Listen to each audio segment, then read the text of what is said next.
Hey y'all, welcome back to MamaFin's Kitchen. It has been a hot second since we've been in the kitchen together. It's past Christmas, it's past Thanksgiving, and but on to cooking. So tonight I want to make with you a coffee cake. This recipe is my mama's. I got it from her. She used to make it when I was a little girl, and it is super easy. It is super fast, and it is tasty delicious. You know, three things that I love. But it makes a great bundt cake that you can take to church for breakfast for your Sunday school class. You can take it to a ladies' brunch. It's really fantastic for brunch, along with like a nice quiche or fresh fruits and things like that. Or you can just make it to have at home and have it more like a cake. But we're gonna make this tonight, and like I said, it's a coffee cake. Super easy. Here's the ingredients for you. You're gonna need 1 boxed yellow cake mix. You're gonna need 4 eggs. You're gonna need 1 small box of instant pudding. This one happens to be sugar-free. You can use sugar-free, you can use regular, but instant vanilla pudding. And the small box is 1 ounce. And then you're gonna need some vanilla. And as always, I'm using my very, very favorite Vain Vanilla out of Kansas City. I love to support local, especially in these weird times we're living in. Be sure to support all your local businesses. Vain Vanilla makes some fantastic vanillas, and they are derived from different liquors and spirits and things like that. The one we're gonna use tonight is Mexican vanilla extracted in Kentucky bourbon. Can you get any better? I mean, come on. So we're gonna use our Vain Vanilla. You need some butter extract, and you can find that with all the different extracts in the spice aisle at your local grocery store. This one is Watkins. You can find Watkins either from a Watkins dealer, or you can get it at Walmart. So get some butter extract. Then you're gonna need 3/4 of a cup of vegetable oil, and you'll need 3/4 of a cup of water. And then you'll want some Pam to spray your bundt pan. And then for our frosting later after the cake is made, you're gonna want some powdered sugar. You want some maple extract. And then you want cinnamon and sugar mixed together. I like to make cinnamon and sugar mixed together and just keep it up in my pantry because I use it a lot for cinnamon rolls and things like that, and cinnamon toast. I mean, cinnamon toast is one of my favorite things from when I was a kid. But if you don't keep it like I do, already pre-mixed, you can just mix it for this, and you'll need 1/4 cup of sugar with 2 teaspoons of cinnamon, and just mix that together in a small bowl. And then you will need a specialty pan for this. You'll need a bundt pan. This is a full-size 12-cup bundt pan, and you'll want to do that. Now, this recipe always makes me think of my friend Tammy from church, because I made this several times for our adult Bible fellowship, also known as Sunday school class, many years ago, and she loved it. Tammy is not a huge cook. She doesn't like to cook. She doesn't like to bake, things like that, but she really liked it. And she asked me for the recipe, and she makes it for her family all the time. Now, she doesn't make it in a bundt pan. I think she just makes it in a 9x13 pan. So you can absolutely do that too. But I love to do it in a bundt pan. I think it makes a really nice presentation and very pretty. So that's what we're gonna do tonight. But your bundt pan may be any kind of design. Nordic ware has various different designs, things like that. But you'll just want a 12-cup full-size bundt pan. Okay, so that's our cast of characters that we're gonna need. And while you're mixing this up, you'll need your stand mixer, or hand mixer will do, but I like my KitchenAid stand mixer. Go ahead and preheat. Man, I cannot talk. It's been a while since we did this. Anyway, 350 degrees, go ahead and get your oven preheated while you're getting things mixed up and put together, okay? Okay, so the first thing that we want to do is I want you to open up that box cakes mix that you have. I love to use Betty Crocker's, just their yellow cake mixes. Those are the ones I use all the time.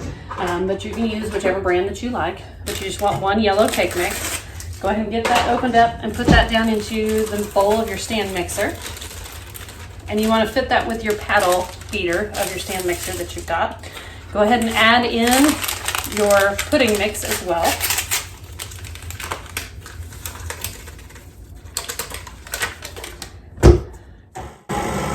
Mix that together real quick like. Get that mixed together.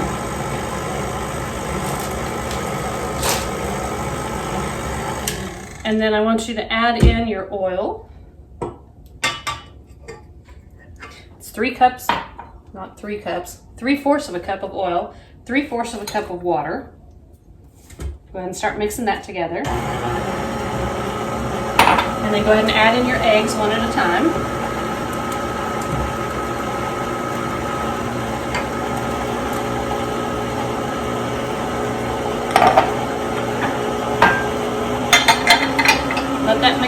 second.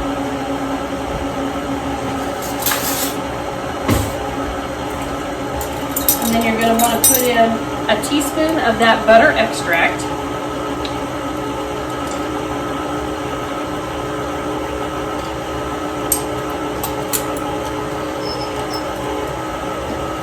And also a nice teaspoon of that vein vanilla.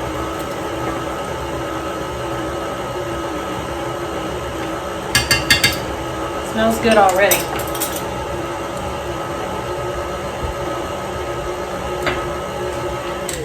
I want you to lift that beater up, scrape down the sides, make sure you got all that cake mix and everything mixed together, because you and I both know that in one of these stand mixers, there's always a little place that it seems to not touch all the time. So just make sure you get that scraped down real well. And then I want you to mix this for 4 minutes, okay? On medium.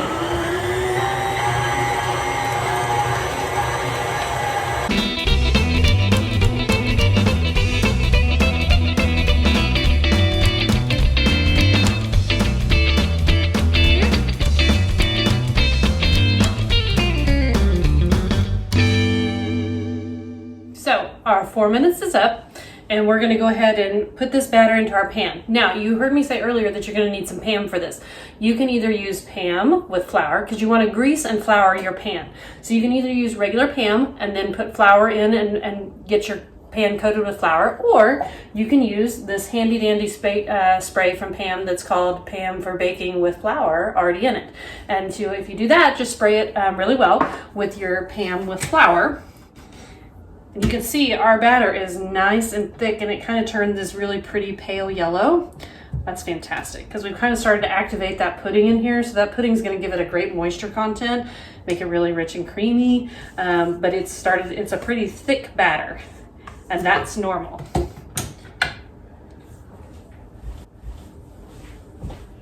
And y'all know, like when you're in your own kitchen, you totally like the beater. And then wash your hands. But we all know that the beater's the best part. And especially with this batter, it's delicious with that pudding in there. So, you've got your cake batter here, nice and thick. Like I said, it's a thick, thick batter. That's what you're looking for. And this comes together so fast. I mean, it's so fast and easy. I mean, it's a box cake mix with a few extra ingredients. I mean, how can you go wrong? It's pretty easy. So we're gonna take our bundt pan, and I want you to layer the cake batter in here. So I want you to put a thin layer down on the bottom. And then that cinnamon and sugar mixture that you so nicely put together earlier, that you whisked together, that cinnamon and sugar, I want you to take and sprinkle a layer. My oven is preheated, ready to rock and roll. Get that smoothed out. Then take that cinnamon and sugar and sprinkle it over the top in a nice thick layer. Delicious. I buy cinnamon in bulk, clearly, at Sam's Club in the big container. So when I used up one, I just kept it so that I could mix my cinnamon and sugar in it. And it's a cinnamon sugar mixture, and then it has a nice little sprinkle top, makes it super easy for cinnamon rolls and things like that. So if you get to where you start baking a lot, do yourself a favor and do that. It makes it really easy when you're trying to do cinnamon and sugar for things. So we're gonna put another little layer of batter. You can see we're just kind of layering this in. We're going to cover up our previous layer of cinnamon and sugar.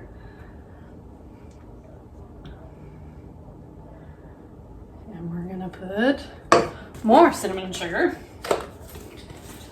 Make sure we open the side with the sprinkle side and not the side with the pour. We'd get a whole lot of cinnamon and sugar real quick like.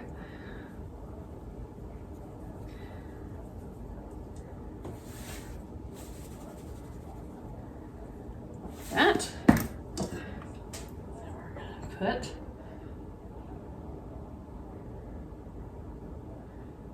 another layer of the batter. So you want pretty much 2 layers of, you want 3 layers of batter, 2 layers of cinnamon and sugar. So you're using about 1/8 of a cup of cinnamon and sugar in each layer. If you're one that likes to make things exact, feel free. But make sure that you leave yourself enough batter at the end to get it all nice and covered. If you get a little bit of cinnamon and sugar peeking through, that's really okay. But get a nice layer of batter at the end. We're gonna give it a nice little shake, even it out, tap it down, make sure that there aren't any big bubbles in it. And then we're gonna put this into the oven for 45 minutes. So 350 degrees for 45 minutes, okay?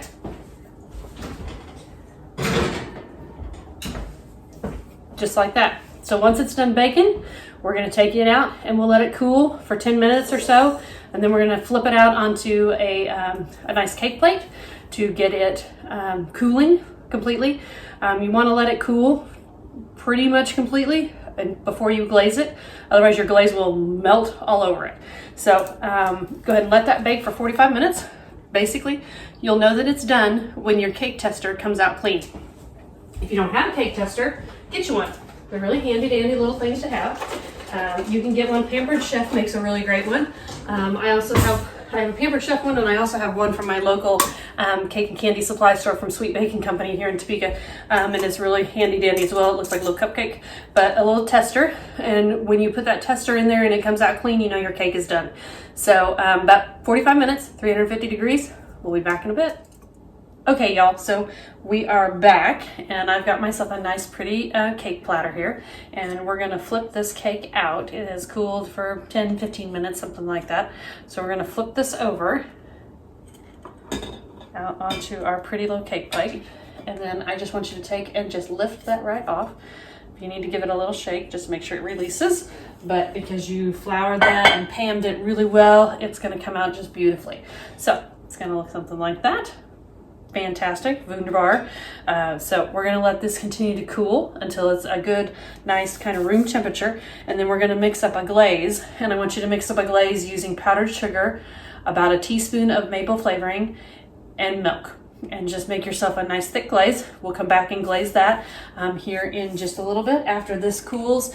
Like I said, just make sure it cools up to room temperature, and because you don't want that glaze just to like melt on top of here on the nice warm cake. So we'll come back and we'll glaze it, and then we'll taste it and be ready. Hey y'all, we're back in MamaFin's kitchen, and our cake has now cooled off, and we're gonna make a glaze here real quick like. So I've got a couple of tablespoons of melted butter and a couple tablespoons of milk and some powdered sugar in there, and I'm gonna add a little bit of maple flavoring, about a teaspoon or so into that. Get this mixed, and I'm going to add quite a bit more powdered sugar to it, but I want to get all those liquids kind of mixed together first. You can do maple flavoring. I've also made like a caramel, using caramel extract, make a caramel frosting for this. You can make just plain vanilla frosting and just use vanilla in it. I just like the little bit of extra zhuzh that maple gives to it. We're going to mix up this glaze here. You want a fairly thick glaze, and if you get it too thick, I'm slopping powdered sugar all over the place like I am at the moment, but if you get it too thick, just add a little bit more milk to it. Just adjust your liquids if you need to. You can add a little bit more milk to it. Just add a little bit of liquid at a time, because it doesn't take much to loosen things up. Just that tiny little bit of extra milk, just loosen that right up. Great, beautiful.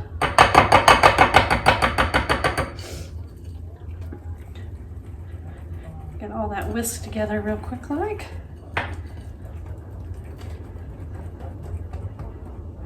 And I want it a consistency to where I can drizzle it over the top here with my, that's a little thin, but with my whisk, I want to be able to drizzle that over the top of this cake. So I got it now just a little too thin. So that's the great part about these frostings or glazes, is that you can just adjust it. If you get it too thick, add a little milk. You get it then too thin, just add a little powdered sugar until you get it right where you want it. That's looking better. I mean, that beautiful maple coloring. Yeah, that's much better. Okay, so then we're just gonna take this and we're just gonna use our whisk and we're just gonna drizzle it right over the top of that cake. Let it drizzle down the sides. I mean, yummy, yummy. If you did this when the cake was too hot, you would that frosting would just melt almost instantaneously. You don't want that to happen.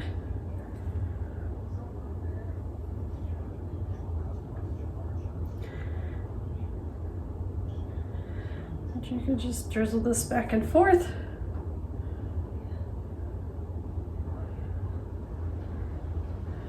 And I have to tell you, I have to kind of rat my husband out a little bit.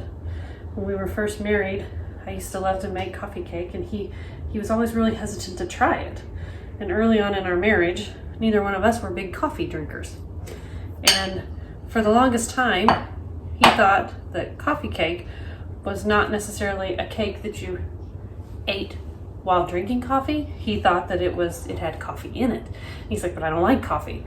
And so for the longest time, he didn't really want to try it because he thought it had coffee in it. Well, now, fast forward, 20 plus years, and we actually really like coffee. So it's kind of ironic. But I told him at the very early on in our marriage, I was like, oh no, it doesn't have coffee in it. You eat it with coffee. So that was always kind of funny. But let me get a knife here. We'll cut a piece of this beautiful cake and give it a try. See, number one, that you can see inside of it, and you can see the swirl that the cinnamon makes. But here's our beautiful cake. I mean, yum. Delicious. I'm telling you, the smell of that maple right now, it makes me so happy. But we're just gonna cut a little slice of this cake. Oh my gosh. This also makes me so happy.